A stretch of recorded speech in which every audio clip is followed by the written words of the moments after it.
Oh, there I am. Hey, good morning to you, and welcome to Night Moves here on the Tony's Picks YouTube channel. Preview the action for Wednesday, March 4th. My name is Ramon Scott.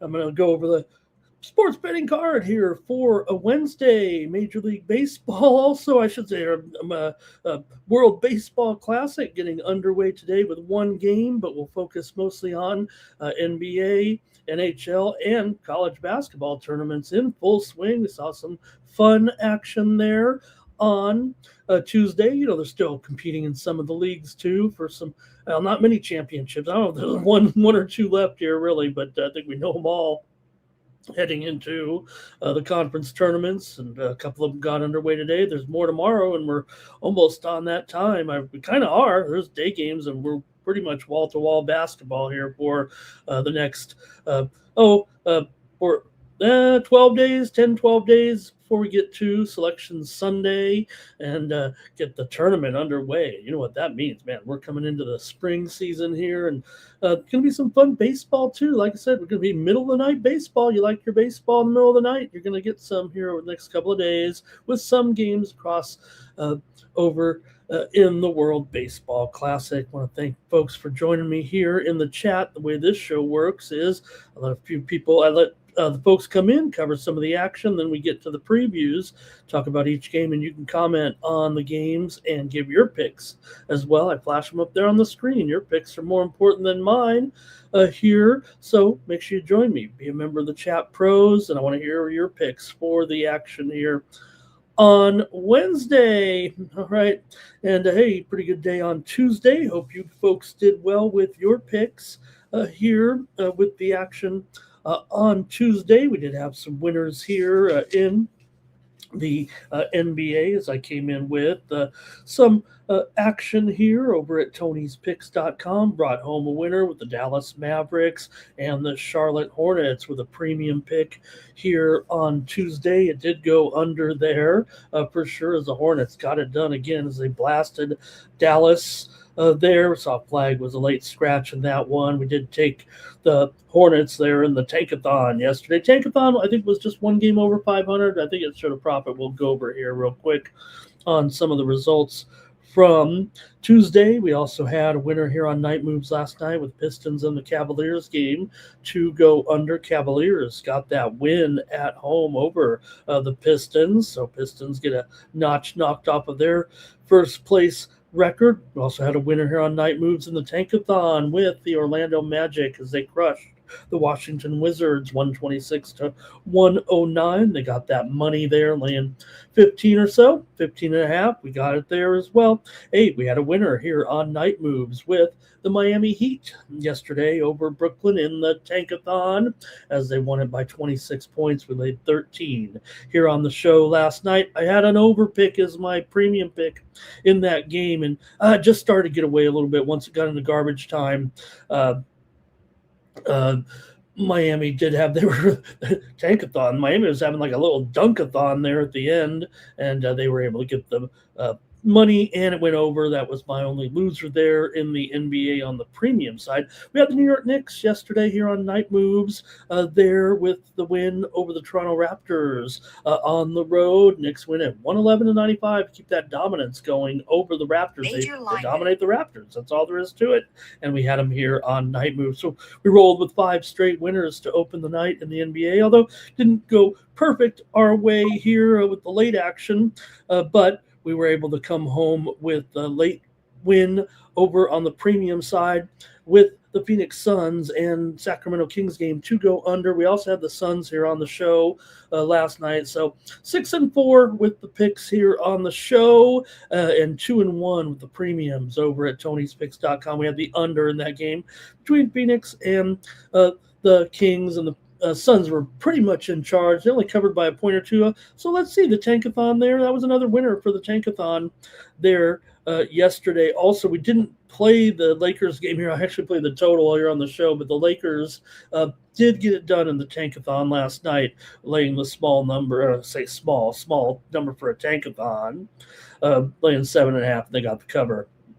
Lakers cover in that role quite a bit. So hopefully you had some winners in the NBA. I'm going to come back at it here in just a few moments and hopefully give us some winners. But How about over in the NHL?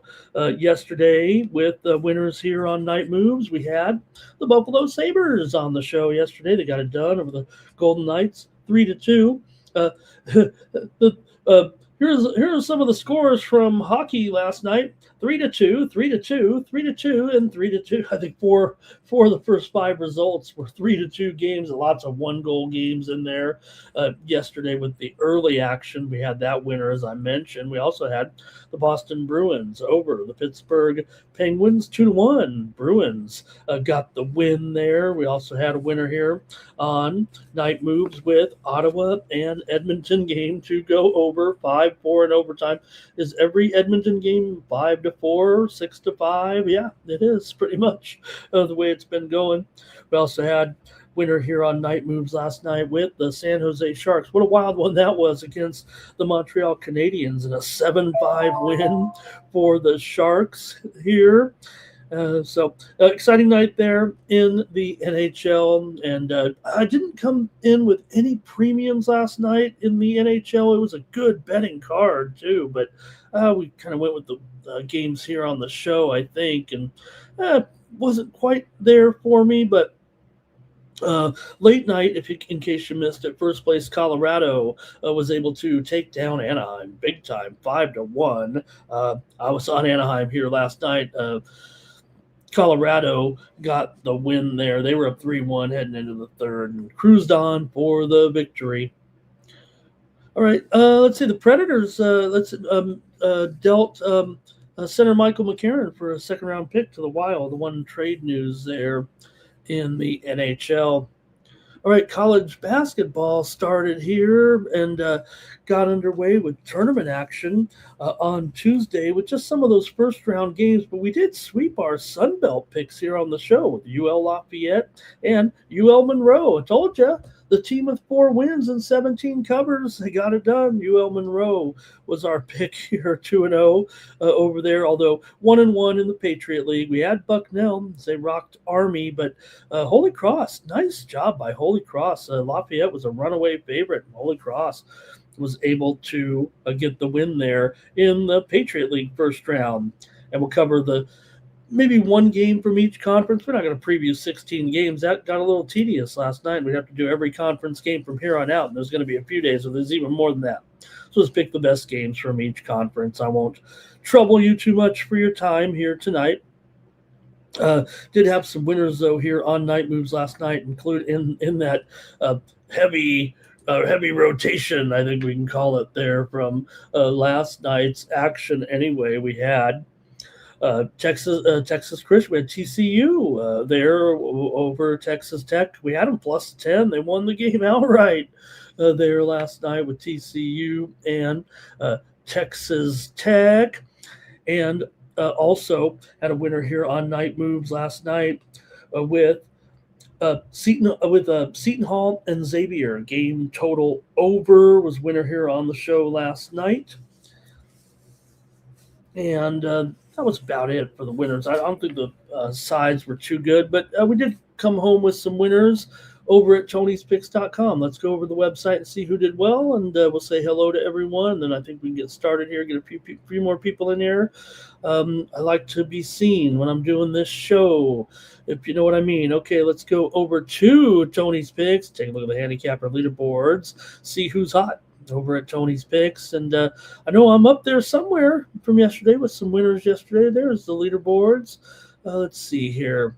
We've got Double Shooty on top of the leaderboards again. Doubles clicking here. Rolling doubles. 6-1 yesterday for nearly 5 units of profit. There's Solo.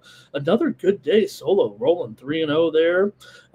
Top the handicapper leaderboard. There I am with 5-2. I think I think we're 6-2 there. I think one. Let me see here. I think one result might not quite be in. Let me take a look at how Ramon's doing over here.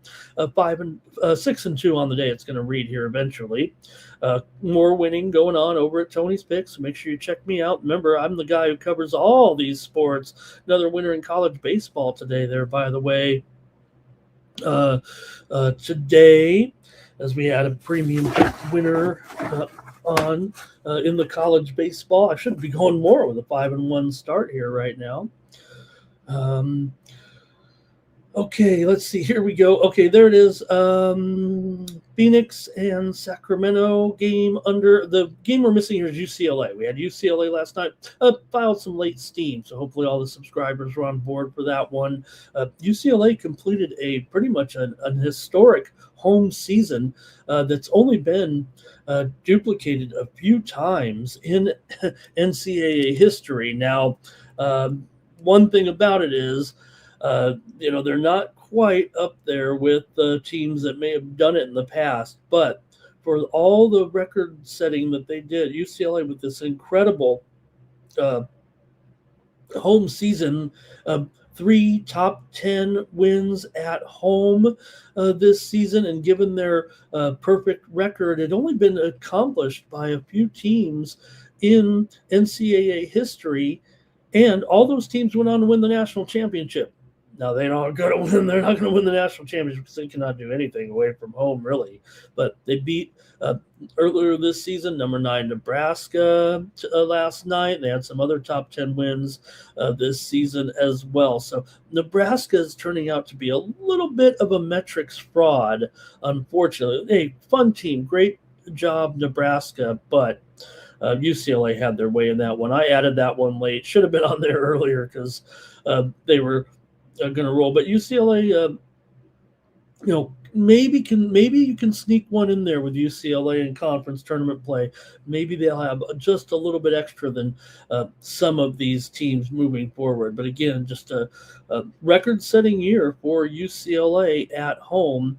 And like I said, the only teams to kind of complete that similar type of record had all went on to win a national championship. I think there were 5 other teams that beat at least 3 top 10 teams at home and went undefeated at home. I think is what it ends up being there, or undefeated in conference play, maybe it was. So, all right. We continue on here with some of the highlights. So from last night in college basketball with Miami of Ohio, we got to talk about Miami O. They did beat Toledo here to improve to 30-0 with 1 regular season game left. 6 of their last 12 wins. Look, you can Bruce Pearl. We already talked about him. What he said about it. And sure, you could say this is a weakness of Miami. You could also say this is a strength. 6 of their last 12 wins were either by 2 points or they won in overtime. Some of the games they won a little bit more than 2 points, but it still went to overtime. So they never trailed in this one. They led by 1 with 8.5 left, and they went on to win again over Toledo. Toledo did a great job, and they could meet again in the MAC semifinals. Carolina over Clemson, 67-63. Carolina's won 10 of 12. Clemson's going the other way. Remember when they were a game back at Duke, and now they've lost 5 of 6 after a 20-4 start. Georgia and Alabama, it did go over. It went way over. 75 possession game. Another Alabama track meet against a team that plays just like them. Should have not tried to buck the trend there, thinking that they'd try to outdo each other defensively in that one. It wasn't even funny. Georgia was pretty efficient too. 19 of 29 from 3. And Georgia got the win there. Georgia got the win there. They won 4 of 5, so a little bit of an upset there. Georgia won at home. Vandy over Ole Miss, as Vandy gets a much-needed win. It did go to overtime. Tanner had 34 points in that one. Utah State got crushed by UNLV. UNLV swept them against Utah State. First time they've done that in 12 years. And the Rebels have won 6 of 8. Can they get in? Upsets tonight included TCU over Texas Tech. Oklahoma State beat Central Florida in overtime. Arizona State beat Kansas. Bill Self got ejected again. He left the coach's box and said the referees were temperamental. And Ball State beat Western Michigan in overtime. Say hello to the folks in the chat here, and let me go down here some of the other games I had here with the premium picks. Look, got lost there. There it is. Nets and Heat got the loss there. Clemson and North Carolina under. That was a premium winner for me there.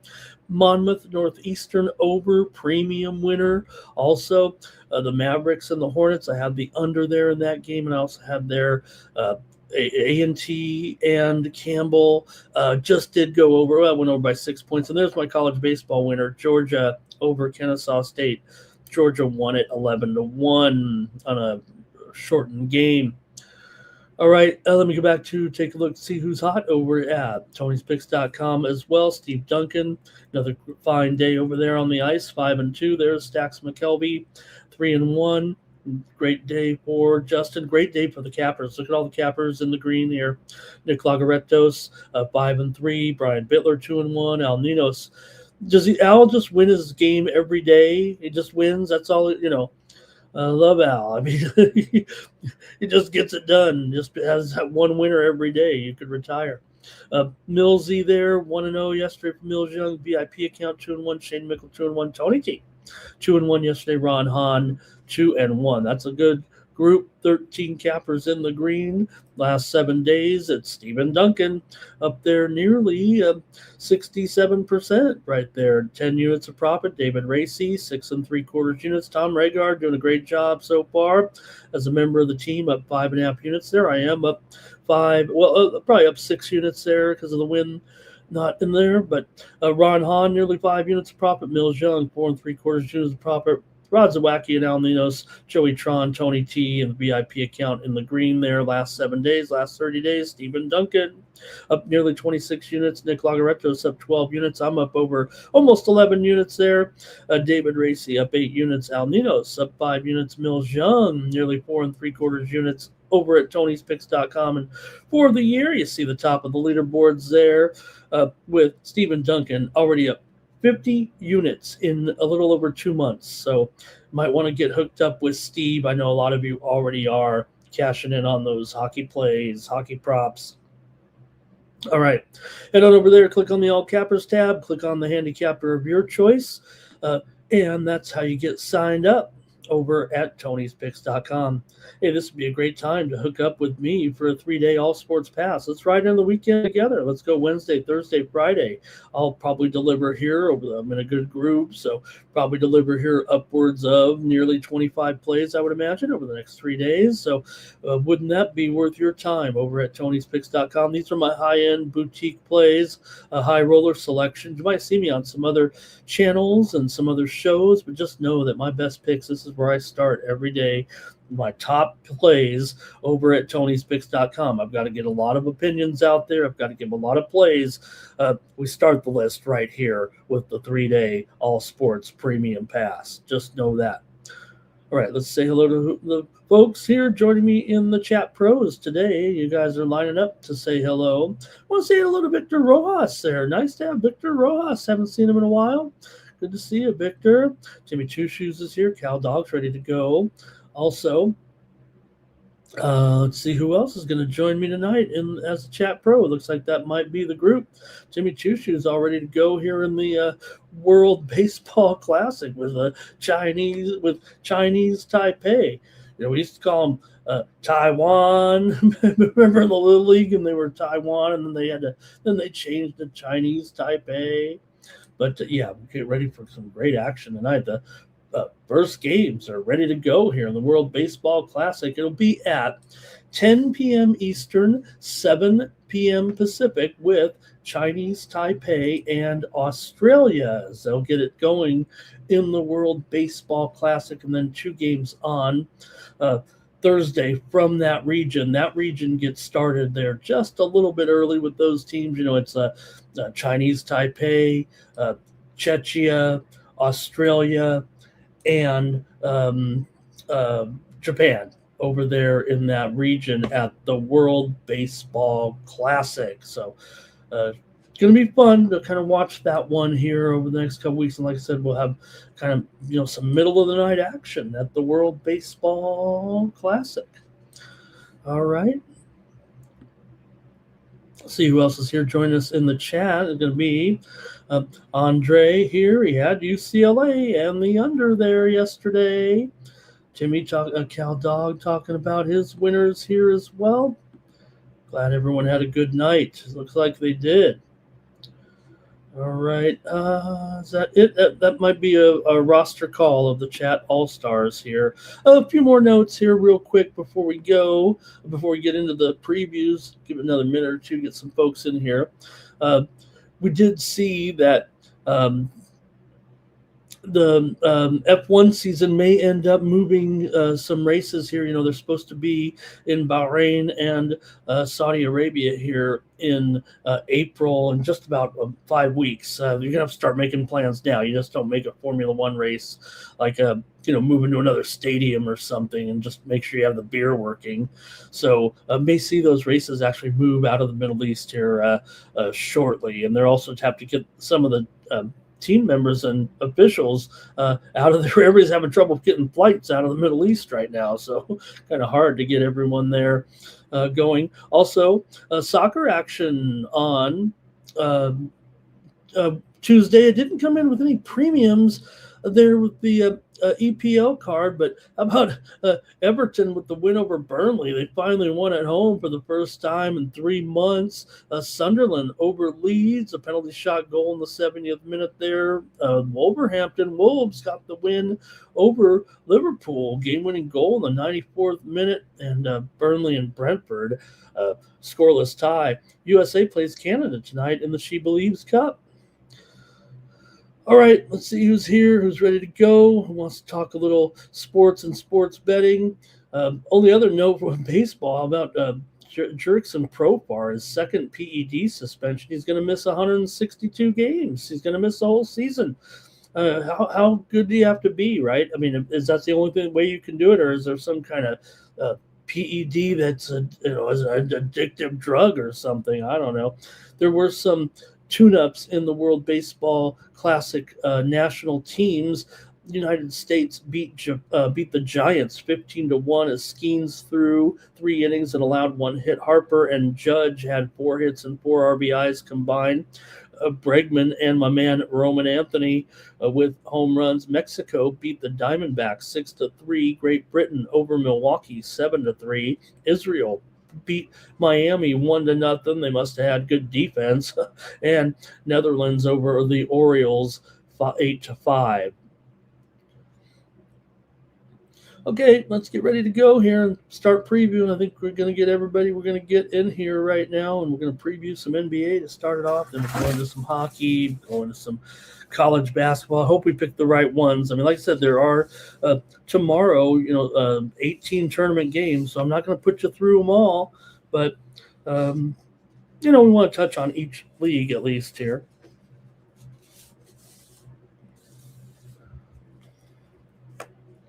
Okay, let's get started here right now in the NBA tonight. It's a 6-game card, and we have some good, important guys. I didn't see any games worth canceling here, worth getting rid of in the previews anyway. I thought they all seemed to have some significance here. Let's start it out with the Oklahoma City Thunder will take on the New York Knicks. Could be an NBA Finals preview right now, the way these Knicks are looking. Really strong here of late. Not just the 3 straight wins right now over Milwaukee, San Antonio, and Toronto. Really playing well. Still 21-11 at home against the spread. They're terrific at home, and usually they're a favorite, but here they're a dog to the Thunder. The total here, 222. We are seeing it at right now. Maybe just a little bit of movement here on the total within the last couple of minutes, maybe dipping down just a little bit, but we're at the Thunder -5. Now, SGA is going to play in this one, kind of, I think, rested up here a little bit for this matchup.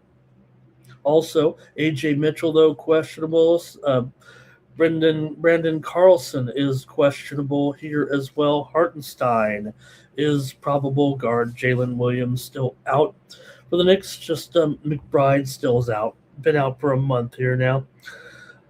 So let's see what you like here, though, in this one. The Knicks are obviously coming in on the back-to-back, but they have traveled home. The Thunder on the back-to-back travel in from Chicago. Now, the Knicks were in Toronto last night for that big victory, and the Thunder, they did not get the money, by the way, in the tankathon, as the Bulls were able to cover there late. They had a nice fourth quarter on there and outscored the uh, Bulls, outscored the Thunder, but it was the Thunder really pulling away in the third quarter that got it done. The game was relatively close at halftime, and the Bulls actually took a little bit of a lead there for a while. So, could have been Thunder looking ahead to going to travel here to the Knicks for a really great game here tonight.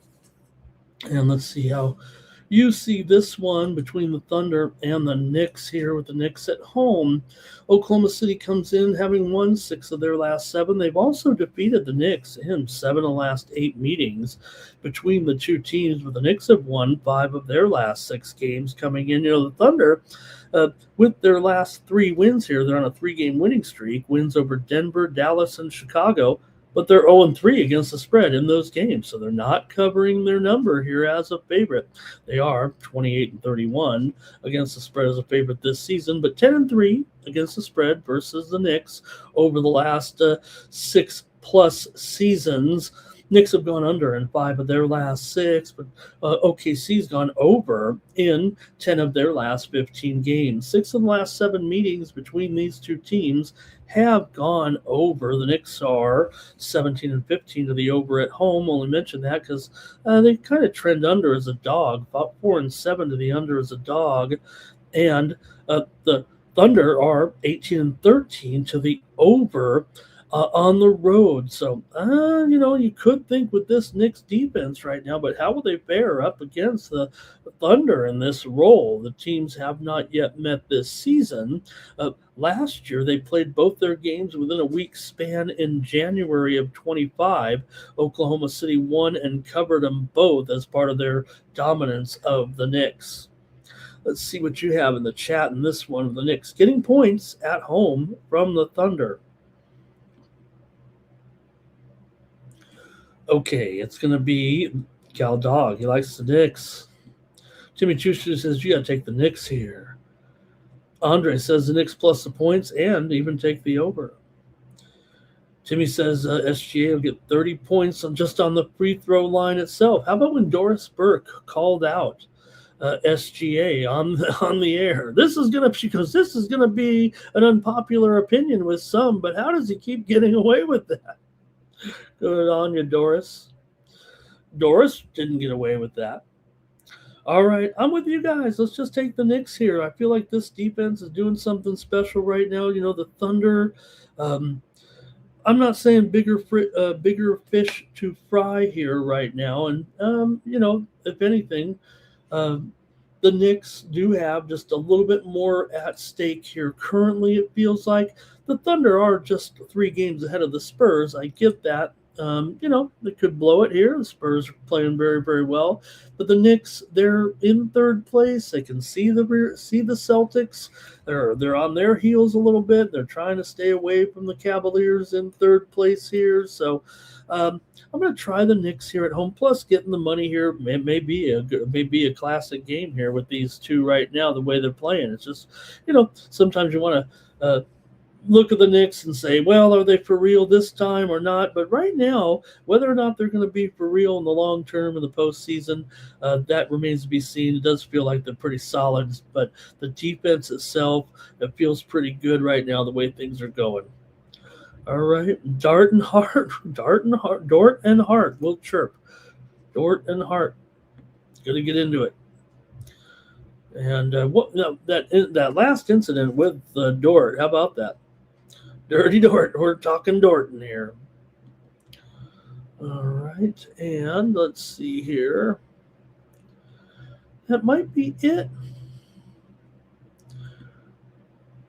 Let's see. Yep, that might be it from you guys there. All right. Let's move on to the next one. We got 6 games here to look at. And the next one's not just as good, but who'd have thought this would be such a great game here, actually, the way the Hornets are playing right now. Yes, Boston's going to be favored here by 7, maybe 7.5. Total here maybe a little bit higher than this right here, 214, 214.5 right now. Boston Celtics come in on a 3-game winning streak, wins and covers over Brooklyn, Philadelphia, and Milwaukee. Boston's looking pretty good right now.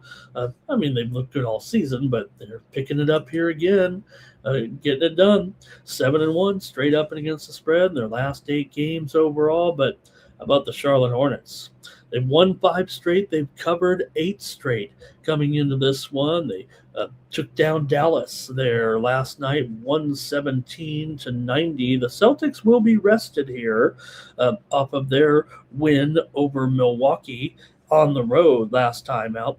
Still, Charlotte, really clicking, 21-11 against the spread on the road, 26-16 against the spread as an underdog. The Celtics are a strong favorite, 26-19, but just 15-14 against the spread at home. This feels like the first real measuring stick test for the Charlotte Hornets that they've had since we've seen this incredible surge from them that really has catapulted them into being a good team, right? They've always been, I don't know anybody. I don't know if we really saw it coming from this level of shock here with Charlotte right now. You wanted them to be improved. Young team, good nucleus. We've kind of been waiting on them a little bit. Hey, they got there. They've gotten here right now. Charlotte is just 4-8 against the spread their last 12 games against Boston here. Charlotte's gone under in 14 of their last 20. 6 of the last 9 meetings between the two teams have gone over, but Boston's gone under in 5 of 6. And I think if you look at these two clubs, I mean, look at the total here, 214. I don't know if it's going to. Boston here, 11-18 to the under at home, 16-29 to the under as a favorite. Charlotte, 15-27 to the under as a dog. So just right there, the fact that at Charlotte as a favorite, and I mean Charlotte as an underdog, and Boston as a favorite, really it's almost about a little more than 60% unders here with those teams in that role. So let's see what you have here, but this is going to be a defensive game. And 7, it could be the Celtics in position to either teach them a lesson. They've won the last 4 meetings here between the two teams. This is the first meeting of the season between these two, so we're going to get a little bit more Hornets and Boston action here over the last few weeks of the season. The last meeting, Boston did not cover. It was at Boston here, but a little bit too long of a sample size really to go back here and refer to it, because it does feel like the Celtics, the Hornets are a little bit different animal at this point. But don't forget the games are still, yes, Boston here trying to chase down Detroit, but also for the Hornets, they're trying to make the playoffs here at this point. So, they could be that type of motivation in itself could be enough to make them very, very competitive here. They are currently 2 games out of the 8th spot, and I don't know, it's going to be close. It feels like the trajectory would have them at least getting up there and challenging the Heat and the Magic possibly. And we'll see about the Sixers too. If Embiid is having some problems here, they may be the team to kind of fall, because we saw how bad the Sixers looked tonight without Embiid. Okay, let's see the chat here with this one. Cal Dog, though, likes the Celtics here. Timmy Two Shoes likes the Celtics. You guys are ready for the Celtics to show them who's boss. If anything, you could say, look, Boston -7, they're never minus. Let's see here. I can't even find the last time they were under a double-digit favorite. Con here for some threes. And he thinks it'll be a shooting fest here. I guess you'd have to take the over then, right? These are good shooting teams. Cal Dog likes us a shootout. I do not see. I am seeing it exactly the opposite here. Uh, Andre Ball going over in his prop here.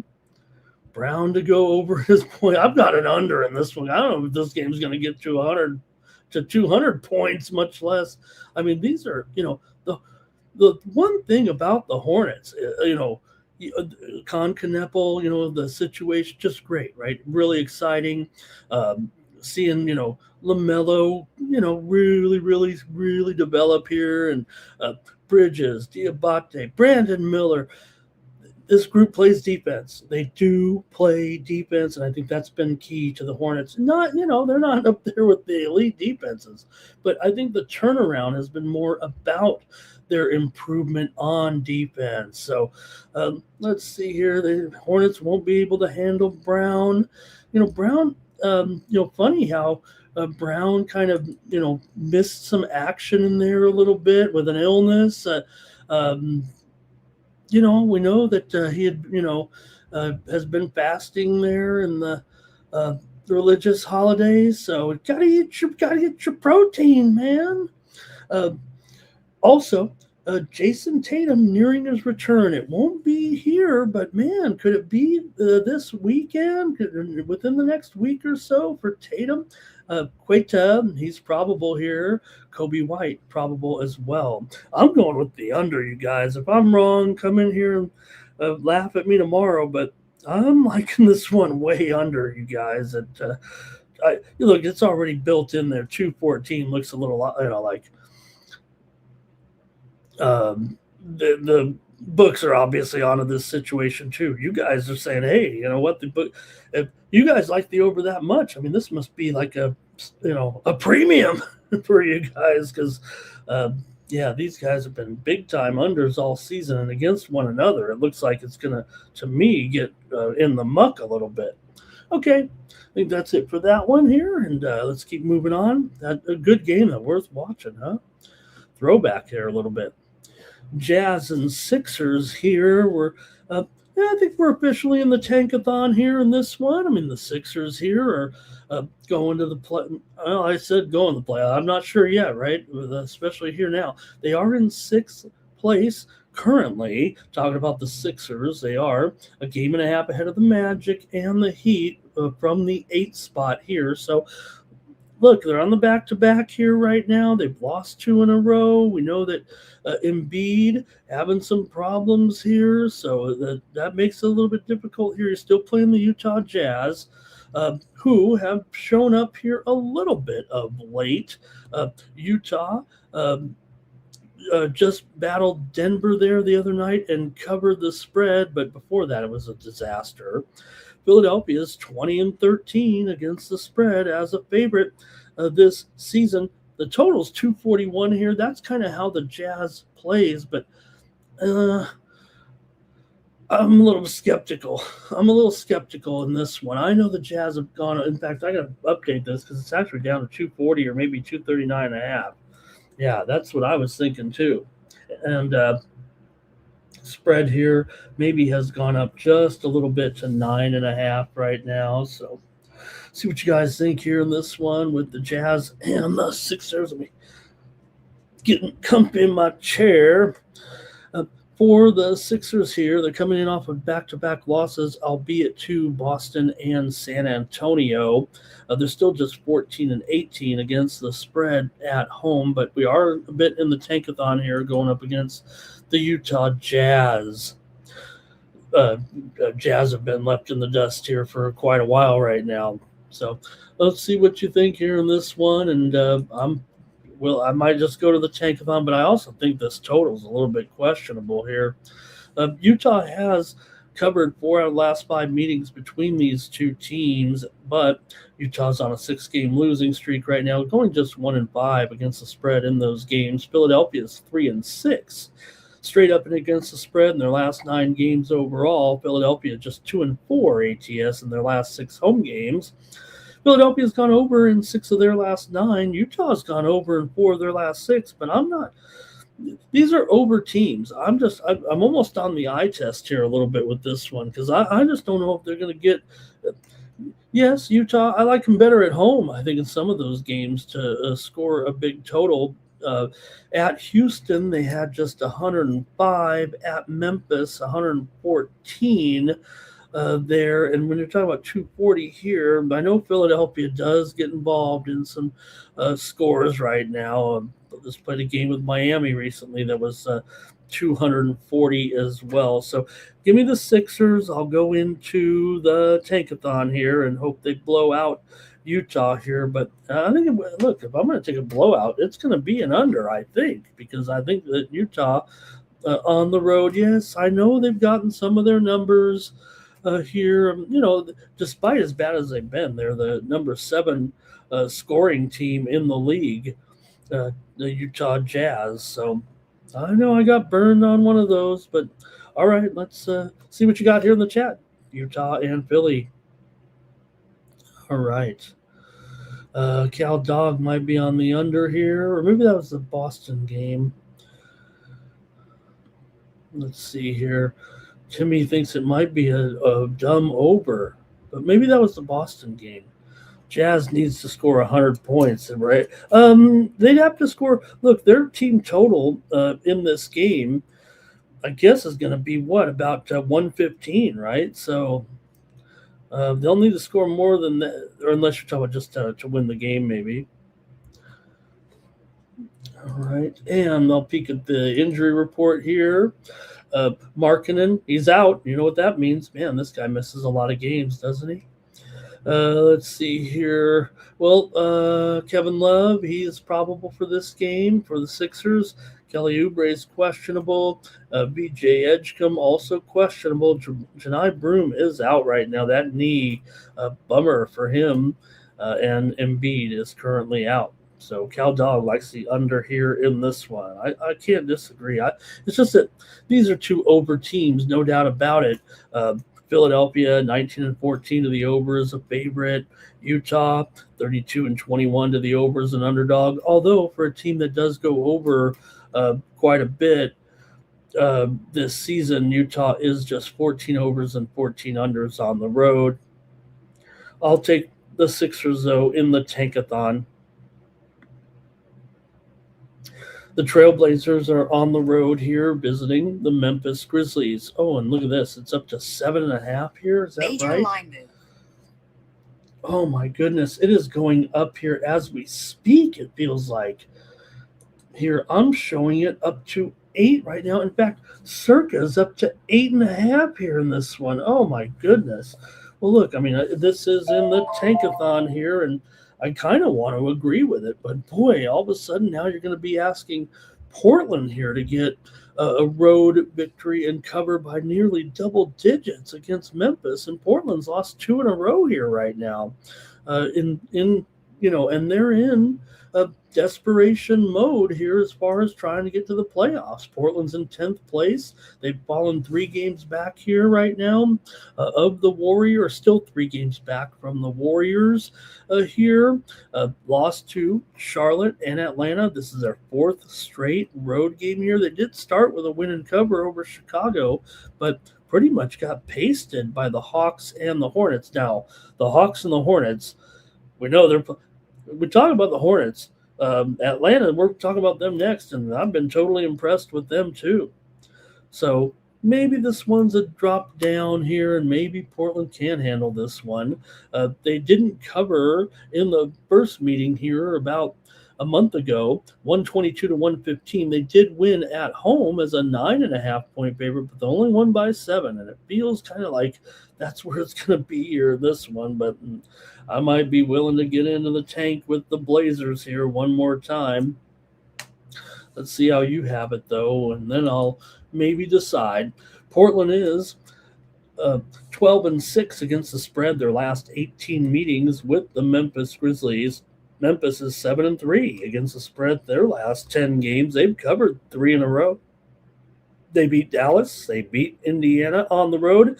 And then they beat Minnesota last night, or covered against Minnesota last night in the won a tankathon game, 117-110, covering 7, losing or covering 14.5 when they lost by just 7 points. 14 of the last 19 meetings between these two teams have gone under. Portland's gone under in 12 of their last 15 on the road, but they've gone over in 10 of their last 13 overall. They're going under on the road and over at home. What is that going to mean here? Memphis is 16 and 23 to the under as a dog and 12 and 17 to the under at home. I think I got to go under in this one with Portland and Memphis. I really want to go into the tankathon here, but oh man, it's getting a little dicey here right now at 8.5. Give me the under here in this one with Portland and Memphis. In the chat, let's see what they had.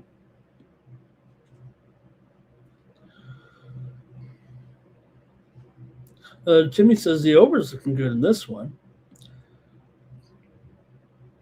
Oh, that might have been the last game here. Let's see here. Timmy's got it as a big time over in this one. Okay, man, I am not clicking with the chat today.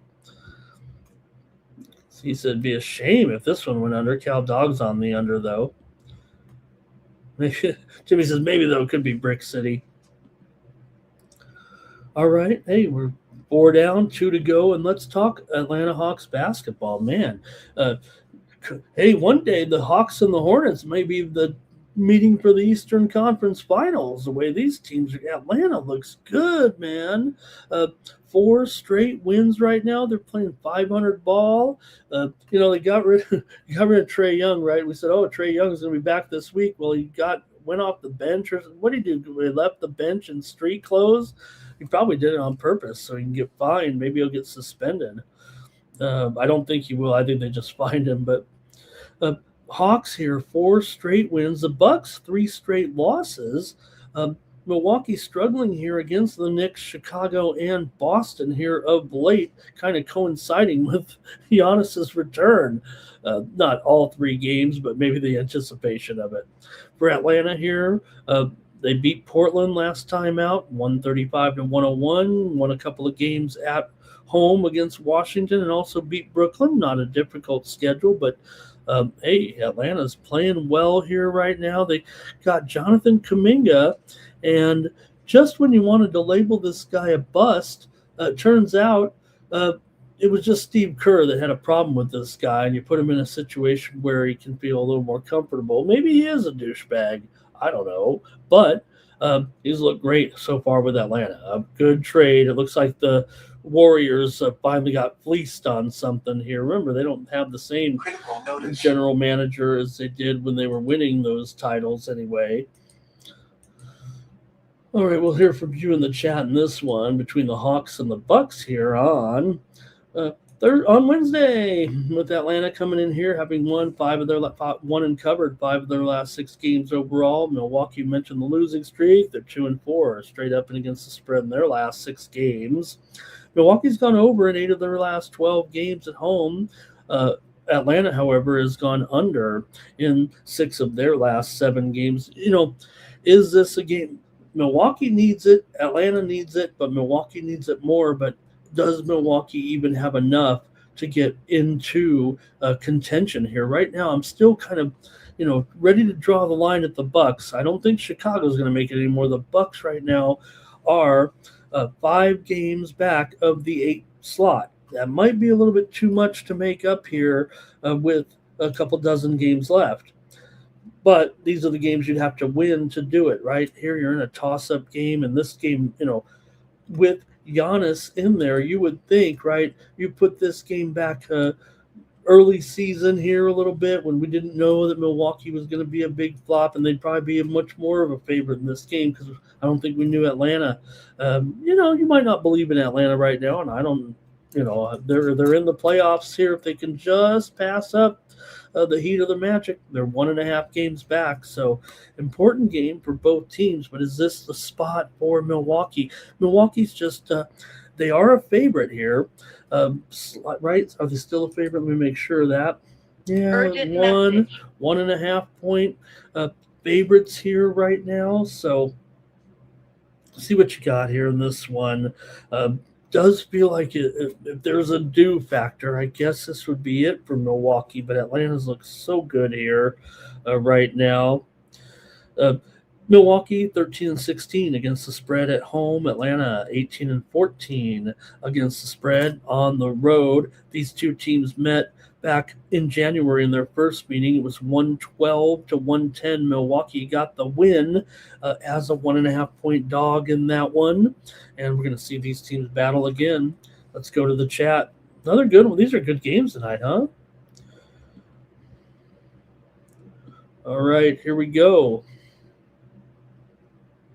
The Bucks do win once in a while. I mean, this is one you'd think. I mean, Giannis did not look good. He does look like the type of player that needs to get out there, especially at his age. I say it like that. He's, still supposed to be kind of in his prime, but with the injuries and how long he's been in the league.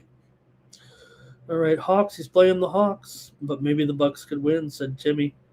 Cal Dog's on the Hawks here, playing hot. Can the Bucks get to 100 right now? I have real questions with the. I think Timmy just gave away my pick. All right, nobody else on this one. I'm on the under here with the Hawks and the Bucks. Give me the under in this one at 233. All right, one more tonight, and we're still going to look at it, even though the Pacers are playing here, but they're playing the Clippers here in this one. The Clippers, this one's in the Tankathon. Clippers favored by 12.5. Total, I think it's gone up here a little bit to 225. Oh, no, 225. There's some 226s out there, too. It's definitely teetering towards the over a little bit in this one. The Pacers are in a real funk right now. They're not coming close here in some of these games. Clippers back to heating up a little bit. They just beat New Orleans. They just beat Golden State. Got the money in both here. So they actually have covered 4 of their last 5. Pacers, though, they're not even coming close right now. 11-18 against the spread on the road here currently. Clippers 8-1 against the spread in their last 9 overall. 13-4 against the spread in their last 17 games at home. Pacers have actually lost 6 straight and failed to cover in all those games. Pacers have covered 4 of their last 5 against the Clips, but that was a different time. Indiana's gone over in 4 of their last 5. Clippers have gone over in 4 of their last 6. 5 straight meetings between these two teams have gone over. I'm going to take the Clippers, though, here in the Tankathon. Give me the Clippers to blow out the Pacers here on Wednesday night. Guess that's it for the NBA. Let's see what you guys had in that one. Cal Dog says Clippers can't cover that many points. I don't think anybody agreed with me on any pick in any of my picks today. All right, Timmy does. So he said the Clippers can do it here. Yeah, don't forget. Yeah, good point there. A little bit of got Ben Matter, he looks good here with the Clippers so far. And Pacers do have some injury things here we'll have to see. Siakam is questionable here. Nesmith questionable, but that is actually an improvement on his injury status. Nemhard questionable. And Obi Toppin is probable here. Clippers, John Collins, still out right now. All right. I think that's going to do it there for the NBA. Wow. Okay, let's go to college ball. I hope we got some good ones picked out here. Like I said, we can't go over them all. Just we'll go over close games in each conference. Look, still got several days of action in these conferences. Some of them have some really weird. I don't even know what's going on in the horizon. I mean, I am an expert. Okay, I'm an expert. I'm an expert when it comes to tournaments, and I've been out at so many tournaments in my life. Mostly like youth and high school, and where you have an uneven number of teams and you got to guarantee so many games, and you've got that. I don't have any idea what's going on in the Horizon League. I don't. Are they drawing the teams out of a hat in the next round or something? There are still 10 teams of live in the Horizon League, and they're going to the second round. I don't know how that works. Apparently, 3 teams get a bye, and the remaining 2 lower-seeded teams have to play the next round to get the other fourth spot in the semifinals. Did that make any sense? There are uh, 5 games left. In fact, one of them was that game tonight, the game between Green Bay and Fort Wayne. So Green Bay's already guaranteed themselves a spot at least in the second round. It just depends who wins. For example, if some of those high seeds were to lose, Green Bay could actually advance to the semifinals. But if the top 3 seeds win, Wright State, Robert Morris, and Detroit, those teams will all go right through to the semifinals, and then Green Bay will have to play the winner of Oakland versus Northern Kentucky in a second round game to go to the semifinals. Don't ask me why. And I want to say hello to Brayson in the chat. Nice to have Brayson. He won 2 dimes on the Cavs tonight. How were they a dog? He said, how were they a doggy? As Mr. Higgs would say. Against the Pistons. You're right. You got me on that one, Brayson. I thought the Pistons were going to go in and win, but I'm kind of happy that Cleveland is starting to succeed here again. Andre says Oakland will win the Horizon League. That's okay, Andre. Yeah. So, I think here, I hope it's built into the line. I'm not sure, Andre. You'd know better. You made the play. But like I said, if Oakland, if Wright State, Robert Morris, and Detroit all win, they're favored to win their games here today, then Oakland will actually have to play an extra game. If somehow one of those teams were to lose, Oakland goes right to the semifinals. Isn't that interesting? Okay, let's go to these college games now and see what we come up with. We'll start with the first game because it's the early game. So we're going here to the ASUN. Now, this is in Jacksonville. So I would say that Jacksonville is kind of a home team, although they're playing in North Florida's gym. So still, though, it's in Jacksonville. So it might be a few more people there for Jacksonville anyway. And this is an evenly rated matchup here, pretty much against Bellarmine. So let's take a look here what we're gonna see here in the ASUN tournament. Here over the next few days here, and see how this one's gonna lay out with the brackets. All right, this is the 8-9 matchup, so the winner will face number 1 seeded Central Arkansas in the next round. Now, Bellarmine's been a pretty strong cover, and Jacksonville has not been a great cover, really. Bellarmine comes in here 18-10 against the spread this season, while Jacksonville is just 13-16 against the spread. Bellarmine, they're on a losing streak coming in. They did beat Austin P last time out, 111-97 in a wild one there. Meanwhile, for Jacksonville, they've won 2 straight.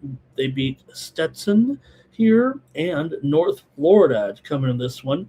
The other games today, we're not going to, I don't think, I'm going to look at the next one too. So we'll just keep it here. We're going to look at since they have kind of some standalone games in the morning here, we're going to look at the standalone games. You know that. So let me hear, though, from you in the chat in this one, Jacksonville and Bellarmine.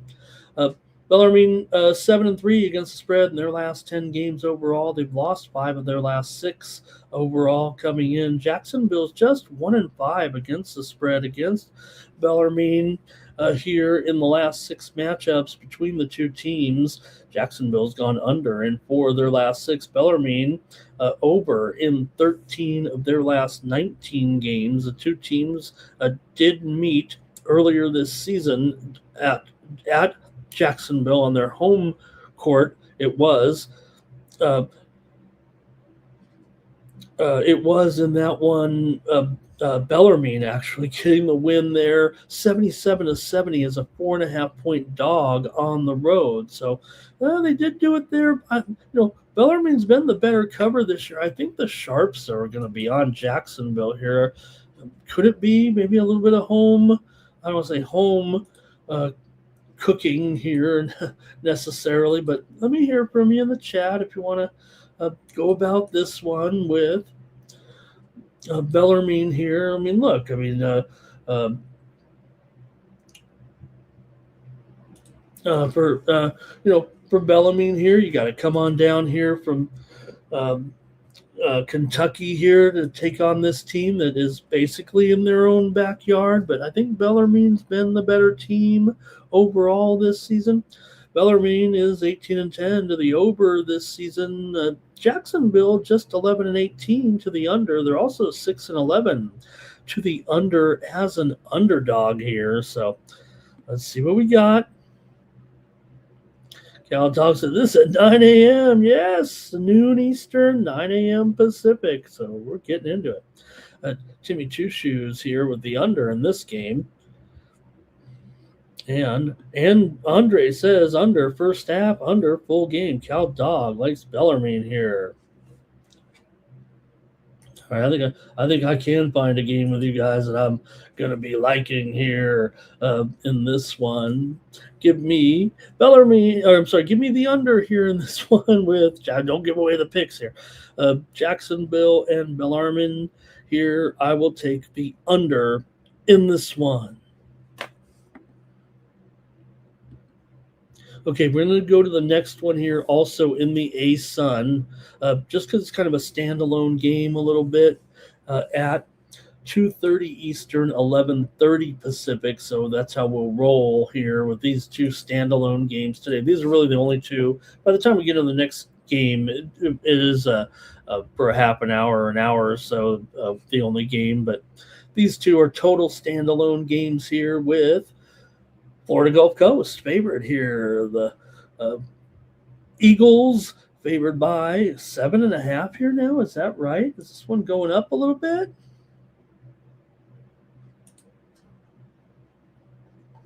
Currently, it is 7.5 total, 143.5, 144 or so in this one with Florida Gulf Coast and North Alabama here in this one. The winner of this game will take on Lipscomb in the second round. Now, North Alabama is the lowest seeded team here in the Atlantic Sun tournament. They come in here just 9-20. Gulf Coast comes in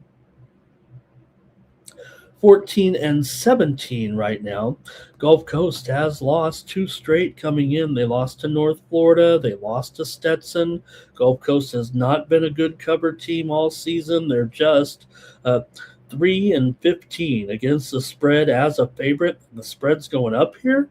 North Alabama, not great against the spread, just 10-17 against the spread. However, 10-10 against the spread as an underdog, 0-7 against the spread as a favorite. I think this one's shaping up for a little North Alabama cooking here. Florida Gulf Coast won the first meeting this season, won the last meeting they played, 72-64, but they were laying 9.5, won by 8. They did cover in a blowout win at North Alabama in January, 72-55. As a 3-point favorite on the road. Both games did go under here between these two. Florida Gulf Coast has gone under in 7 of their last 10 games overall. North Alabama has gone under in 8 of their last 12. North Alabama, like I said, not a great cover overall, but at least they're 50-50 when getting the points. And Gulf Coast has been dismal. 7-22 spread record overall. That's one of the worst in the country. Florida Gulf Coast has failed to cover in 7 of their last 8, despite the fact they've won 4 of their last 6 games overall, just 2-10 against the spread in their last 12 conference games. I'm talking about the Gulf Coast Eagles. I got to take North Alabama here in this one for sure. Here, primed for an upset as the worst seed in the tournament. Give me North Alabama here in this one. All right, let's take a look here. And Timmy says, they can't cover this. Come on. Andre says North Alabama plus points. Cal Dog likes North Alabama. You guys see it like I do here. North Alabama here, coming off a loss here before the tournament. They lost to West Georgia. We're getting 10.5 points. No good. Did beat Bellarmine At home, 73-68, 2 games back, lost to Lipscomb, got blown out in that one on the road, covered against Queens. And don't forget, I mean, we've got in this league, like I said, a couple of buys here. So you've got teams like Queens and Austin P. We're not going to cover those other games, but they are Stetson and Eastern Kentucky. Will play the game at 5 Eastern, 2 Pacific. And North Florida will take on West Georgia. The winner of that one plays Queens. The winner of Eastern Kentucky Stetson takes on P. That's it for the ASUN today. We'll keep narrowing it down here. Let's move next to the NEC here with, the thing about watching night moves, we've covered some of these teams. You're going to have some shows out there and they're going to make fun and they're going to be, making fun of team names and trying to guess what the mascots are. Not here with you guys. You guys are with me all year and we've been, at least covered these teams. It feels like somewhere along the line, once or twice, just keeping your eye on them here. So let's see how we're shaping up here in the NEC in this one.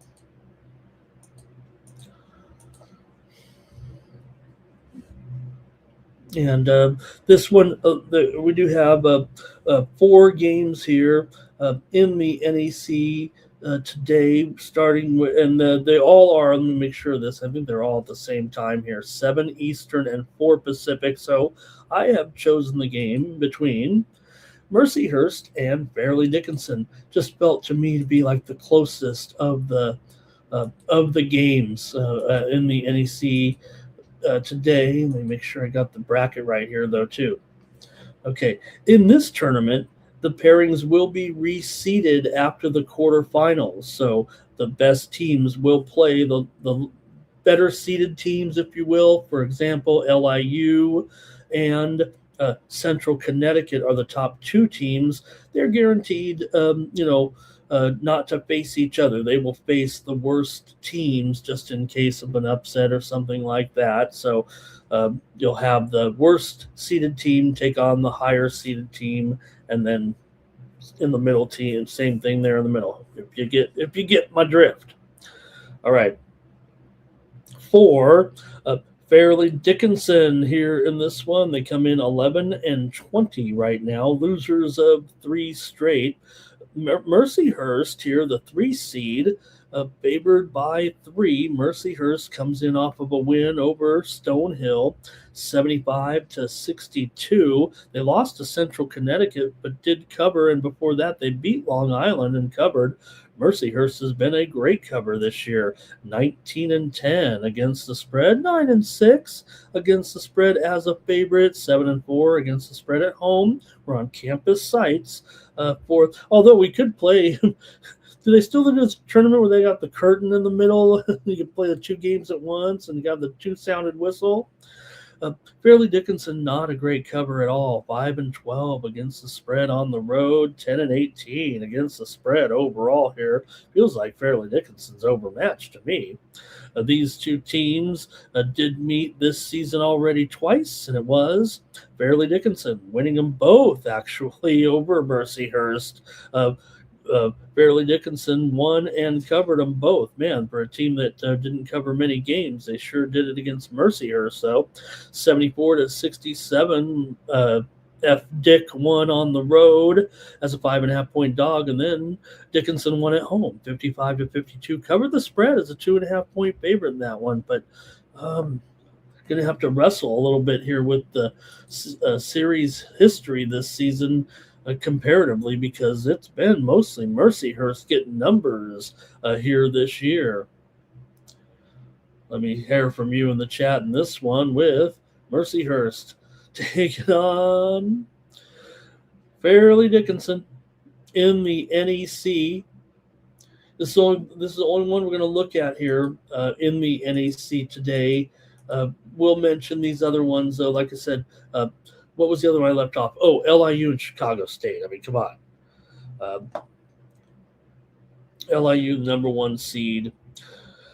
Fairleigh Dickinson is 10-18 to the under this season. Mercyhurst, 7-4 to the over at home, 9-6 to the over as a favorite.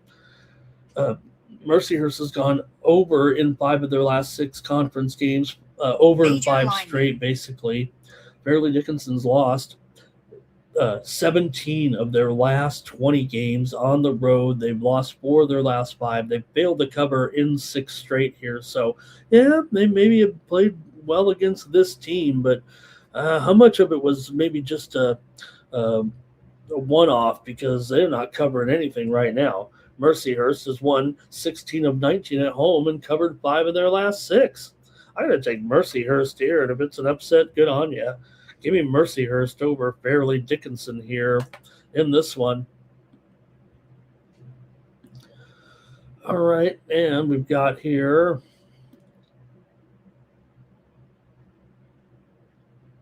here's Fairleigh Dickinson for Andre. Here's Mercyhurst for Cal Dog on the money line. Why not? I mean, we just said all those different. And Timmy says, look, a 133 here. I don't have it wrong, do I? Yeah, in fact, it's down to 132 right now. A few places here. Again, Fairleigh Dickinson is a pretty hardcore under team as an underdog. They're 5-10 as an underdog this season. Mercyhurst, a little bit of overs here, but I'm just going to take Mercyhurst, and we'll check in with the NEC here. As far as the NEC tournament is concerned, hey, look, I know everybody wants to watch the games here a little bit, right? If you do want to watch the NEC and it's not an ESPN Plus conference, they have their own app. I think later on, of course, it gets on to the big network when they get to, I think when they get to the next round or the semifinals or finals there anyway. But in this round, there's an app. You can just go to your Fire Stick and download NEC Front Row, and you'll be able to see those games. NEC Front Row, or it's NEC app. All right. Next up, let's go to the Wacky Horizon, where I was trying to figure out how you advance. Who do you play in the Horizon if you win? Well, I think I figured it out. But it will be Oakland taking on Northern Kentucky here. And again, Oakland can guarantee themselves more likely Oakland, because Northern Kentucky is probably not going to know that if there's any way they can. But yeah, well, I guess if like Cleveland State upset Wright and Youngstown beat Robert Morris, then maybe Northern Kentucky could actually advance to the semifinals. But Oakland could advance to the semifinals if Mercy or Robert Morris or Wright State, if any of those teams lose. Otherwise, Oakland's going to play Green Bay in the next round if they win this game. I mean, this is a closely rated game. Oakland's only favored by 2, despite the fact they're the 4 seed. So let me not get ahead of myself here. Oakland's been pretty decent cover, and they, how their games kind of go. But let's see here: 7 Eastern, 4 Pacific. 4th seeded Oakland. They've won 2 of 3 coming into this one. They just beat Milwaukee and IU Indy before they lost the season finale to Detroit. They're 12-7 against the spread as a favorite here. These are campus sites here in this one. They do move to Indianapolis after this. In a couple days, actually. After this, in the Wacky Horizon, they actually take like 4 days off and then come play in Indianapolis. So NKU is just 2-6 against the spread as an underdog, 6-8 against the spread on the road. They're coming in off of a loss to Wright State, just 92-91 at home. They were actually favored, though, in that game. They did beat Cleveland State. So NKU has an interesting resume, actually. They lost to Youngstown, but beat Fort Wayne before that. They beat IU Indy before that. This season, the two teams met, and it was Oakland winning both, 82-77. They won at NKU, and then Oakland won at home, 76-65, covering both games as a favorite. Northern Kentucky comes in here just 2-9 against the spread in their last 11 games. Overall, Oakland here 2-5 straight up in ATS in their last 7 games overall. Northern Kentucky's lost 4 of the last 6 meetings to Oakland, although they do come in here having won, as I said, 4 of their last 6. 4 of the last 6 meetings between the two teams have gone under. Northern Kentucky, though, is 9-13 to the over. 9-4 to the over in their last 13 games. These two teams are combined 35 and 23 to the over this season. They play a lot of overs, but usually not in this role, although it's just tightly contested here. I would think this one could be an over here with Northern Kentucky and Oakland.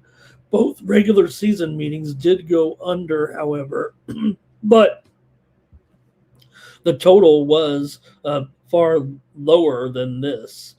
Far higher than this. The totals in the 2 regular season games were 166 and 163. Amazing to consider how these teams are playing tempo-wise this year. Last year, when the two teams met, the totals were 129. But that's because we've seen these overs this year from these two teams. Let's see what you have here with Northern Kentucky and Oakland in the Horizon League. Other Horizon League games today include Wisconsin, Milwaukee, and Detroit, Youngstown and Robert Morris, Cleveland State against Wright State. Every game is kind of a team that covers spreads against a team that doesn't in this league. Here we go. Let's see what you got. It's going to be Oakland for Andre. He says Oakland wins this tournament. And Cal Dog says he's not just being a smart aleck. He says because Cal Dog is from the Bay Area, so but he's talking Oakland, Michigan here, of course. And let's see. Timmy Tuchin says Oakland and Northern Kentucky are over teams. He's got to like the over in this one. And Timmy says it opened higher there, but then it went down to 158 or so there. Yeah. Wow.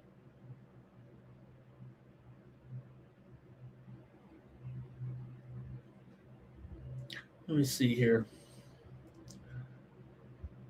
Yeah, wow. How about that? Yeah. Thank you, Timmy. Okay. All right, I guess I got to make my call here in this one with NKU and Oakland. I like the side and the total here, actually, but I'm going to go with Oakland here in this one to get it done at home. Give me Oakland over NKU. All right, and so I think we covered that there with the Horizon. Next up, let's go to we're in this league, so we did cover them a little bit yesterday. I'm only going to cover the one game here between Old Dominion and Georgia Southern.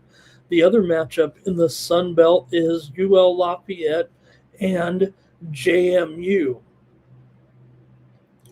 So let's take a look at where we stand here in the wacky Sun Belt. They've got the ladder where you've got to win all these games in a row. So Louisiana just beat Georgia State 84-75 last night to earn the spot against James Madison. And here, Old Dominion beat Monroe 87-80. They did not cover against a Monroe team that had just 4 wins this season, but we said Monroe is a great cover, and Georgia Southern and Old Dominion not so much. So they meet up here with the 10 seed. This is the 11 seed against the 10 seed, and the other one's a 9 seed against the 12 seed. And then the winner of this game will play Arkansas State, and then the winner of that game will play South Alabama, and then the winner of that game will play Coastal Carolina, and then the winner of that game will play I'm serious. That's the way it goes. It goes all the way. We've already talked about it, but Troy and Marshall, the top 2 teams in the Sun Belt, are already in the semifinals. They get to wait until Sunday to play their games, and then these guys are kind of battling it out here. I think was it last year they did this format, and one team did go pretty far. Maybe they won 4 or 5 games or something like that. Does anybody remember? All right, let's see what you got here in this one with with the Old Dominion here taking on Georgia Southern. Want to hear from you in the chat. This one's at 5:30 Eastern, 8:30 Eastern, 5:30 Pacific time here in this one.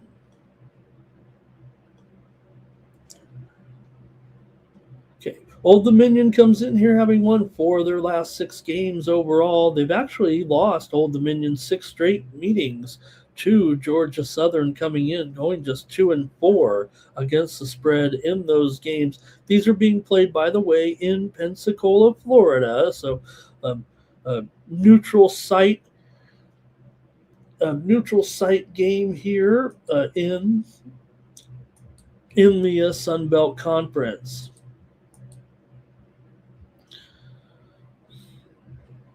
Old Dominion comes in here 11-20 following the win over Monroe there yesterday. They were favored by 10.5, did not cover.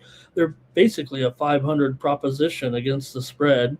For Georgia Southern here, they obviously are rested. They closed the season with a win against Marshall, although they had lost 3 straight before that.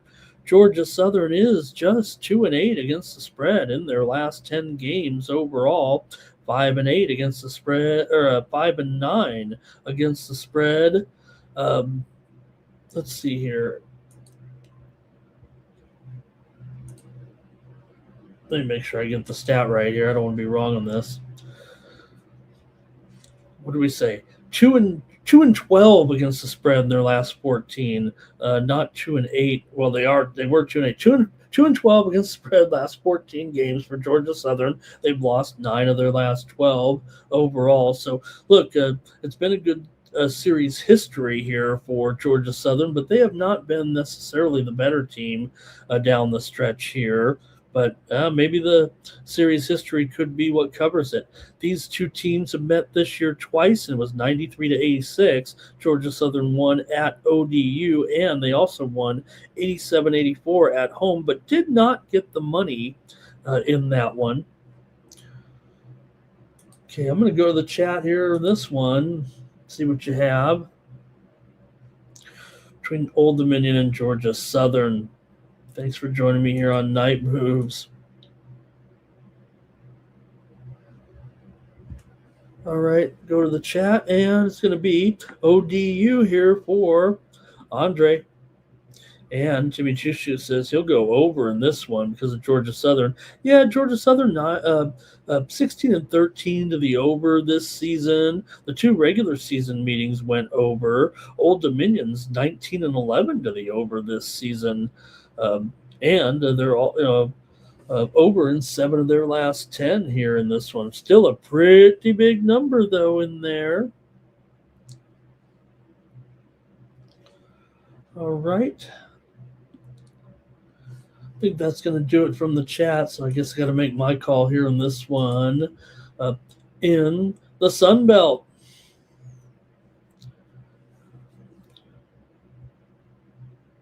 Oh, we got one. Okay, well, hold on. We got, let's see. Cal Dog likes Old Dominion in there. And Timmy Chushu says he thinks Georgia Southern here is an automatic over the way things have been going with this club this year. Yeah, I mean, these two teams went over pretty close to it anyway. I mean, 171 and 179 points. No reason to think they won't do it again. I got to go over here in this one with Old Dom and Georgia Southern. Give me the over in this one. All right, let's move now on here to the Ohio Valley Conference here on Wednesday. See where we stand here with this group of teams.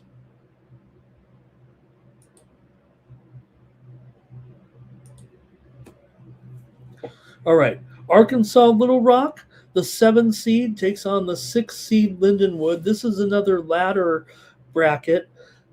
Same thing, just a smaller conference as the Sun Belt. The Tennessee State and Morehead State are already in the semifinals, which will take place on Saturday on ESPNU. The winner of this game will take on third-seeded Southeast Missouri State. The other matchup in this conference, these are being played in Evansville, by the way, so it's not a home site. So the earlier game here will be Edwardsville and Eastern Illinois, the 5-8 game, with the winner advancing to take on Tennessee Martin. The winner of that game takes on Tennessee State. In this one, Little Rock and Lindenwood, the winner takes on SEMO, and then the winner of that game takes on Moorhead. The championship is Saturday. Lindenwood comes in here as a 2.5 point favorite in this one, total 148. Lindenwood 17-14. Arkansas Little Rock just 12-19. But Lindenwood was cold down the stretch. They actually had several losses in a row before finally winning over Western Illinois, 91-69. They did crush, but before that they lost too. Eastern Illinois, Tennessee Tech, Tennessee State, SEMO, they just have not been a great cover. They are 7-12 against the spread as a favorite this year, 10-18 against the spread overall. But Little Rock hasn't been any good either. They're 12-17 against the spread, 7-11 against the spread as an underdog. Little Rock comes in also off of a win. They beat Southern Indiana 89-70 last time out. They lost a few down the stretch as well. They lost 9 of their last 12, did UALR. Although they won 4 last 6 meetings against Lindenwood, they went 3-7 straight up in their last 10 conference games. Lindenwood has gone 1-4 straight up in their last 5, 1-5 against the spread in their last 6 games overall. Lindenwood's gone over in 10 of their last 15. 4 of the last 5 meetings between the two teams have gone over, including both meetings this season. They split the meetings, however, winning on each other's home court. Lindenwood won in Little Rock 79-74, but Little Rock won against Lindenwood at Lindenwood 82-74 as a 6.5 point dog. But both these teams are subpar ATS for sure this season. Lindenwood 17-11 to the over this season. They're also 12-7 to the over as a favorite. Little Rock's 8-10 to the under as a dog. Let's see what you have here in this one. All right. Andre likes Lindenwood. Jimmy's going to be on Lindenwood here. And Cal Dog likes the over here with these two. Yeah, that might be the call, Cal Dog. All right, I'm going to make my call here in this one with Arkansas, Little Rock, and Lindenwood. I'm taking Little Rock to win this one. I'm going to go with a little bit of a I don't know if it's a surprise here necessarily. Like I said, Lindenwood has not been a good cover. I'm going to take Little Rock here in this one.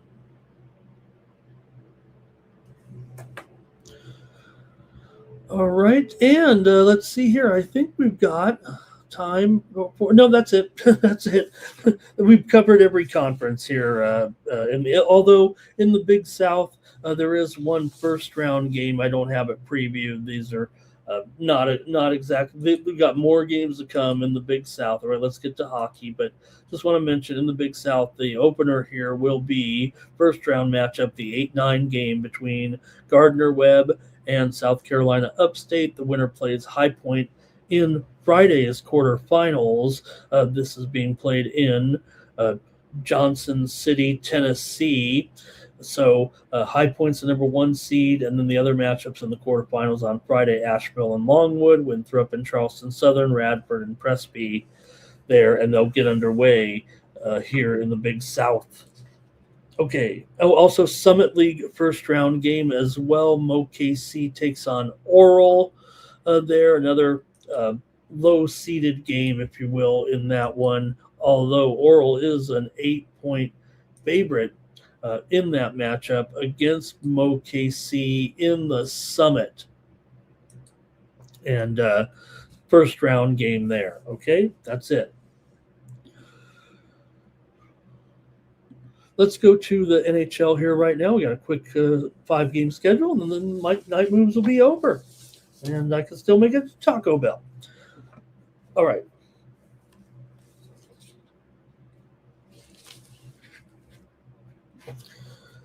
Here we go. Next up, let's go to the NHL tonight with the Vegas Golden Knights. They're on the back-to-back here, taking on the Detroit Red Wings.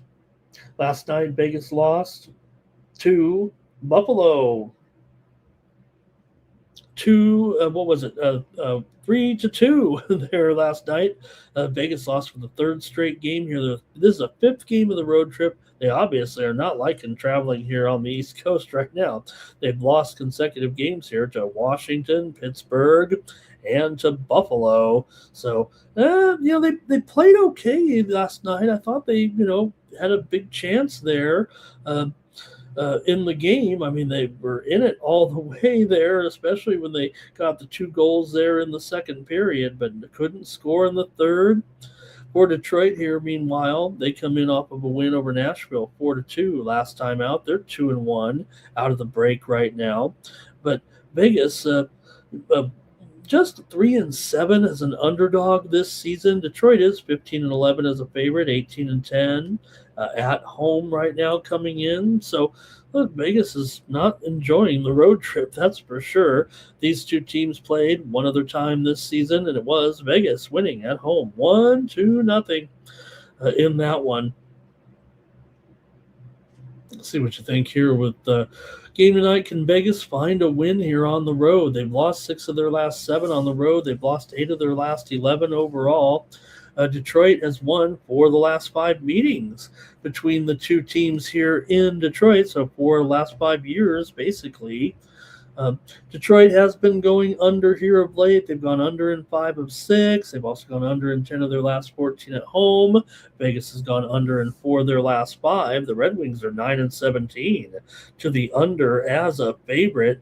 It feels like a bit of an under here, especially if they're going to lay a 6 on this game out there. But I think I just might have more faith in just taking the Red Wings at a modest price here at $1.35 here in this one. It looks like right now might be going up. But Mark Stone announced questionable here earlier today. Also, you got Hutton, the defenseman, questionable. Smith is questionable. So some issues there. Now, look, I have Gibson in here, but he has an injury. Let me look to see what the situation is. It might not be Gibson here actually on Wednesday. He's been battling an injury here right now. Still, Vegas is 6-4 as to the over as an underdog. Let's see what you got in this one. They're also 14-11 on the road. So if it's, we'll see. Let's go to the chat.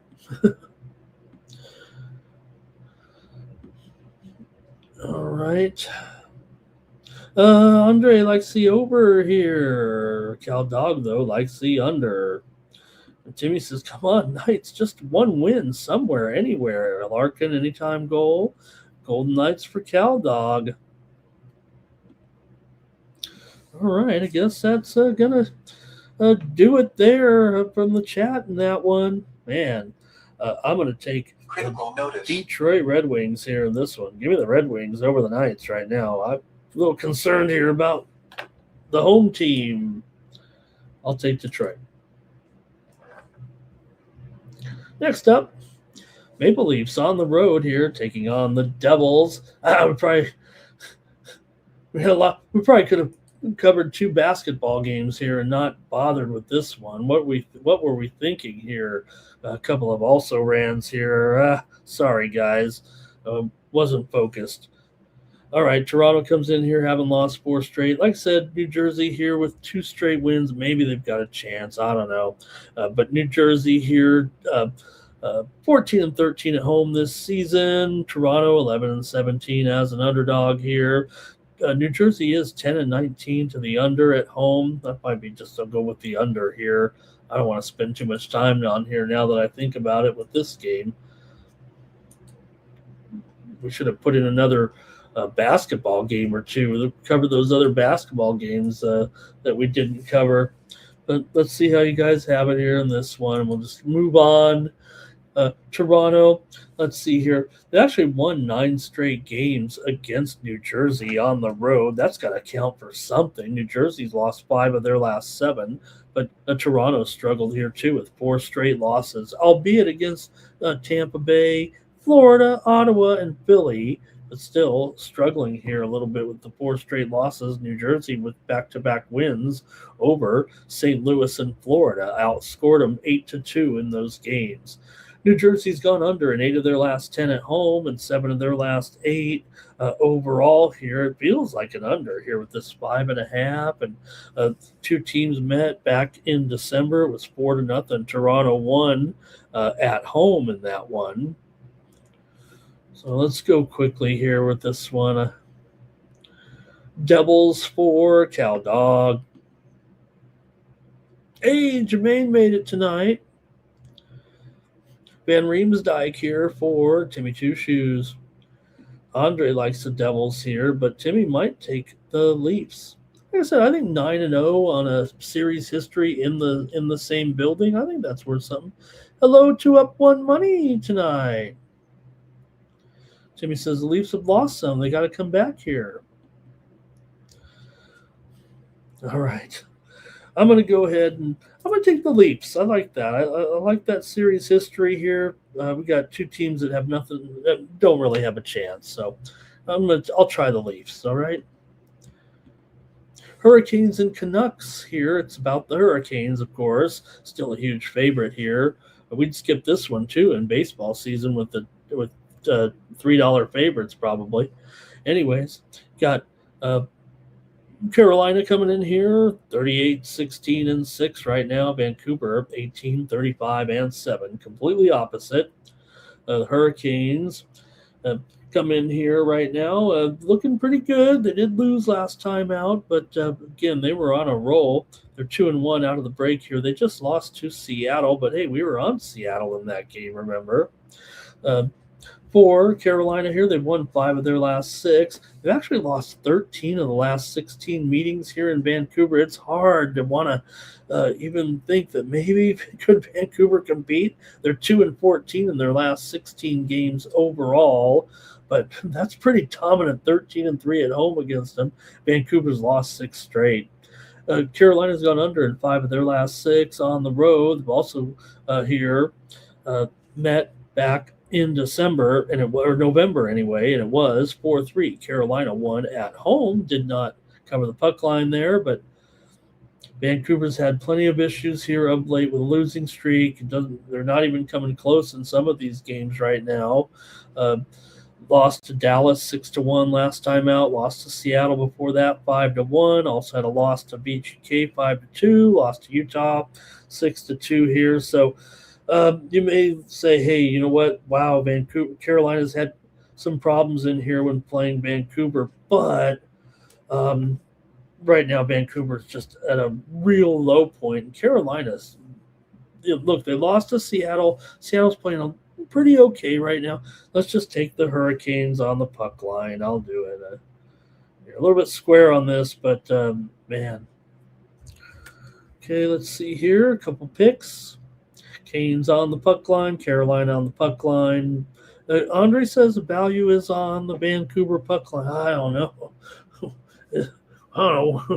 Trying to find some Vancouver value. All right.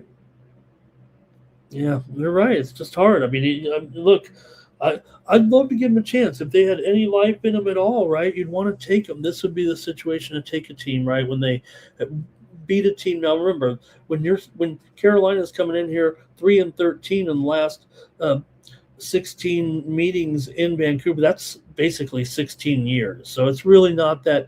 But again, I don't mind those type of trends because I think it reflects on the travel situation that the team's in. A lot of these teams have had the same accommodations, the same travel schedule into certain cities that whole time. And that's, to me, that's what we're doing handicapping. We handicap the human algorithm, whether the team is going to be up or down, tired or not, and the schedule, right? Otherwise, we would just, pick the Golden Knights to win every day, or, the best team to win every game, right? That's not how it goes. All right. That's it for that one. We got a couple more here, real quick. Talking about Seattle, how about them in this one? They're at home against the Blues with Decord in there. Give Decord credit here a little bit. Here, Seattle's won two in a row right now. The wins over Vancouver and Carolina. We just talked about it. We had them in that game, but Joey Decord. Uh, you could do worse than Decord right now. I think he's looked pretty good here of late. He's up to 18, 13, and 5 with a 2.74 goals against. Could be Bennington, could be Hofer in here. Not quite sure on this one, but St. Louis coming in here off of a road win at Minnesota. They're actually 2-1 out of the break. They beat Seattle 5-1 at home. You got revenge. I know my chat here, the chat pros love a little revenge. I think they're going to be all over this one. Seattle's 16-9 at home. St. Louis is just 8-17 on the road. They're dealing with $1.35 here. The Sharps are going to be on the Blues here, I'm pretty sure, despite maybe what you might see in this like a little cheap actually with St. Louis. We know they're not going anywhere here right now, and Seattle, they're still battling a little bit right now. Currently sitting in fourth place, so I think they can hold off. See San Jose here, maybe get to the postseason anyway. For the Blues here, they're in last place, so they're down 10 units this season on the road. I'm just going to take Seattle in this one. Look, they lost that game, by the way. That meeting out of the well, it wasn't out of the break, but Seattle started slow. They lost 4-1 to Dallas and then 5-1 to St. Louis. Now they did bounce back with these two wins, but they did start kind of awkwardly here out of the break.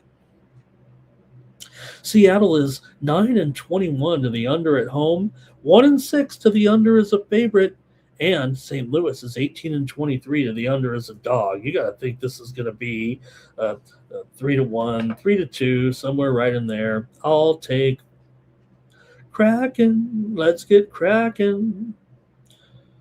Here's Cal Dog on the Kraken. And anytime goal for McCann here. Jimmy Two Shoes went with the Blues here in this one. Hey, they just beat him 5-1. Why not? Why wouldn't they beat him again? Andre here, Kraken and under. And yeah, it might be. Let me see. Might be 5.5 there. I mean, I'm sure it is. It's just a matter of how you're going to price the sixes. Circa has 6 under 15, but everywhere else is 5.5 over. So you're right. All right, one more tonight. I think my stomach's growling. All right, here we go. Islanders and Ducks. Hey, pretty decent game here. What happened to the Ducks last night? Man, got beat up there by Colorado. I think they were sending a message a little bit. Talking about the Avalanche, saying, hey, the West still runs through Colorado right now. But both teams coming in here very, very hot. The Islanders have been terrific here with 3 straight wins out of the break, and they were winning before the break, so they are on a winning streak. Meanwhile, for the Ducks, they're pretty good too, but they did lose. Obviously, their last night, it was 5-1. They got pummeled. No other way to look at it. Still, Anaheim's won 8 of their last 9 games at home, 5 of their last 6 overall. Islanders have won 5 straight, 4-1 their last 5 on the road, and they're 7-2 in the last 9 games against the Anaheim Ducks. So they've kind of had it on them. The Ducks and the Islanders have gone under in 5 of their 7 meetings here, 5 of the last 7 years, basically, in Anaheim. The Ducks, though, are 15-5 to the over as a favorite, 19-11 to the over at home, but the Islanders are 13-9 to the under. They've got the man in here at goal, it looks like tonight, with Sorokin. Now, it could be Vilhuso here on the back-to-back tonight after last night. So we'll see what Anaheim does do in goal here. Dostal, could be a Vilhuso here is what I'm thinking. Let me look at what happened there last night, actually.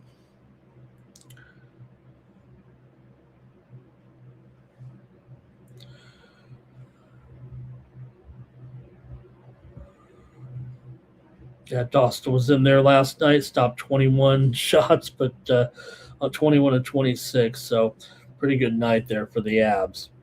All right, I'll be waiting here for you guys. See what you think. Even with Sorokin, like Anaheim does go. We know their offense is so explosive, but are they really going to be able to put one over here um, on Sorokin here tonight after just scoring one last night? These two teams have met back in December, and their first meeting was 5-2. Islanders got the win at home. The losing team in this game has scored an average of 1.2 goals per game in the last four meetings between the two teams. So the meeting here, like I said, 5-2 in that one. All right, let's go to the chat, and the show's over. Thank you for joining me here. Okay. Oh, Riddich going to be in there. Okay, thank you. Oh, that changes things there, doesn't it? If you don't have um, Sorokin in there. Okay, thank you. Yes. Riddich comes in here 13, 8, and 3 with a 2.63 goals against. Give him credit. I mean, he's actually performed pretty admirably.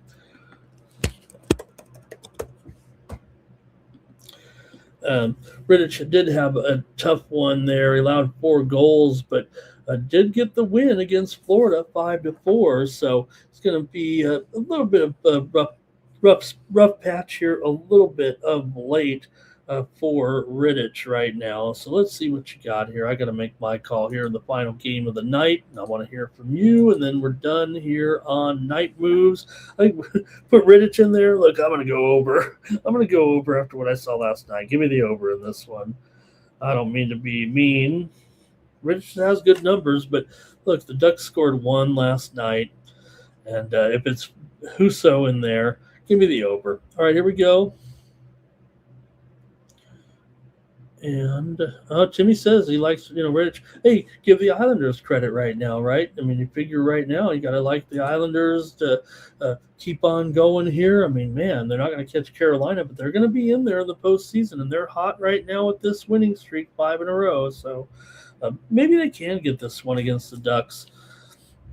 Ducks have been terrific. Okay, that's it for Night Moves. Thanks, everybody, for joining me. Going to be great sports betting day tomorrow. Also, Indian Wells getting underway. Can't wait for that. I think I'll have some tennis picks here at Indian Wells tomorrow. I mean, let's go over to Tony'sPicks.com real quick because I got to show you, hey, check out all of our handicappers over at Tony'sPicks.com. But I'm going to be coming in there with some action, and look at the tennis record I got here so far for you guys in 2026, or let's see, maybe the month. Well, we can be selective here, but hey, last 30 days, 22-12 with my tennis picks. And look, I don't give out any $2 favorites here in tennis. All of my picks are the closest rated matches. I'm not giving out anything over $1.40 here on this site. I'm usually just keep it right at the pick'ems. I mean, that's my job. I mean, anybody can go out there and give you a $2 favorite and still got to win, more than 2/3 of the time. I like to keep it right with those even money shots and show you that I can pick the winners in tennis. So we're getting ready for a big week of action in Indian Wells tomorrow, major tennis tournament in California, and that's where all the players are at this week. So make sure I'm going to get on it here right now. I've already printed out my numbers, and I'm going to have some tennis action here. Of course, Vegas Al's right there, 2-1. Good job, Al. All right, so heading over to Tony'sPicks.com, use the promo code TonyT at checkout, save 15% off those premium pick packages here. And there you see my numbers there right now. Like I said, I think we need to get that UCLA winner in there. That's fine. We had a good run. Take a look. See, look, we got a lot of great cappers, and a lot of them have better records than I do in most of these sports. But if you add them all up together, you're not going to see many cappers who are profitable right now. They don't have enough sports for me here at Tony's Picks. So look, all the ones that really mean something where you can get down a list, a little bit of good money here. Like I said, these are my high-end boutique high roller plays. You're going to want to make sure if you're paying here with me $3, $4, $5, $7 a pick, depending on your packages, you're going to want to be able to make sure you can cover those costs. I've got to hit at a much higher rate than 52.38% to make it worth your while. So that's why all these records are very important when you look at these here, and you have to make sure that you can get a good standard size bet, or at least disperse the money around and be able to get the coverage that you need in order to pay for these, to pay for the cost of the picks here, because I have to come in closer to 56.5% to make sure I get you the winners. That's if you're betting, a few quote unquote dollars per game, if you know what I mean. So make sure you check me out over at Tony'sPicks.com, and I'll be back tomorrow night with more night moves here on the Tony's Picks YouTube channel. Make sure you join Tony T and his panel in the morning here for the Tony's Picks morning show, and then we have Rod get you ready with the happy hour. Vegas Al getting back into the swing of things here, hopefully, with his look ahead show, and we got more big things planned for you here on the Tony's Picks YouTube channel, the 53,000 subscriber juggernaut. So make sure you set those notifications and be ready for when we go live here on the Tony's Picks YouTube channel. Andre's got his tennis ready to go thanks to the chat pros. Man, they were on it tonight. Up one money, had the Ducks in there. And I want to thank everybody, all those chat pros, for helping me get through the show. Otherwise, I'd just be talking to myself, which I pretty much was doing anyways. All right, thanks a lot, everybody. We'll catch you again here tomorrow on the Tony's Picks Night Moves show for Tony'sPicks.com. I'm Ramon Scott. So long from Las Vegas.